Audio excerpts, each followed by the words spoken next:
జై శ్రీమన్నారాయణ. రాధే రాధే.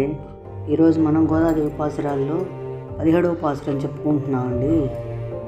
అమ్మరమే తన్నీరే సోరే ఎరుం செய்யும் எம்பெருமான் நந்தகோபாலாய் எழுந்திராய் கொம்பனார்க்கெல்லாம் கொழுந்தே குலவிளக்கே எம்பெருமாட்டி யசோதாய் அறிவுரையாய் அம்பரம் மூடரத்தோங்கி விலகளந்த உம்பர் கோமானே உறங்காது எழுந்திராய் செம்பொழு கலடிச் செல்வா பலதேவா உம்பியும் நீயும் உறங்கேலோ ரெம்பாவாய்.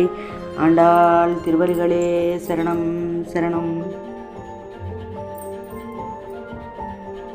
గోదా తల్లి ఈ పాసురంలో నిన్నటి పాసురంలో మనం కృష్ణ పరమాత్మని వాళ్ళని నిద్ర లేపడానికి వచ్చిందని చెప్పుకున్నాం కదండి.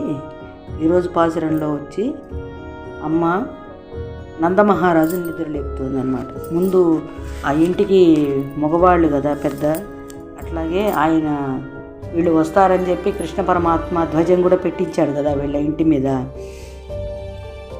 వీళ్ళు వచ్చి యశోదమ్మని, బలరాముణ్ణి, కృష్ణ పరమాత్మని, నందగోపులని, నందమహారాజుని నిద్ర లేపుతున్నారు అన్నమాట.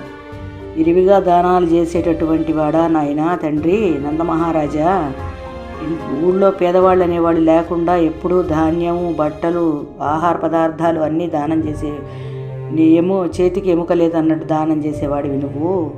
ఆ యశోదా తల్లి, అమ్మ నువ్వు కూడా నిద్రలేమ్మా, నువ్వు కూడా అట్లాగే ఎవరైనా ఎవరొచ్చినా కూడా అందరికీ చక్కగా పెట్టేవాళ్ళు అని చెప్పని ఒక్కొక్కళ్ళని ఆమె చెప్తూ ఉన్నారన్నమాట గోదా తల్లి. అట్లా వాళ్ళని నిద్ర లేపుతూ ఉన్నారు.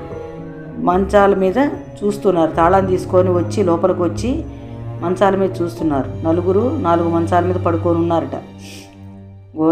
గోదా తల్లి చూస్తే యశోదమ్మ, నందమహారాజు, కృష్ణ భగవానుడు, ఈయన అందరూ, బలరాముడు. కాళ్ళలో శంకు చక్రాలు ఉన్నాయట. అయితే కృష్ణ పరమాత్మ అనుకున్నారట. తర్వాత మళ్ళా పక్కన మంచం మీద చూస్తే బలదేవుడు ఉన్నాడట. ఆయన కాళ్లకు కంకణం వేసుకొని ఉన్నారట బలదేవుడు. వీళ్ళిద్దరూ యశోదానందులు కూడా అలాగే నిద్రలో ఉన్నారట.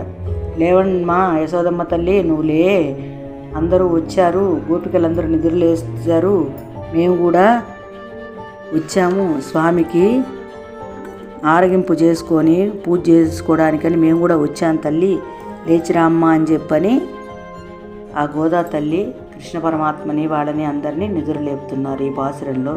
జై శ్రీమన్నారాయణ. రాధే రాధే.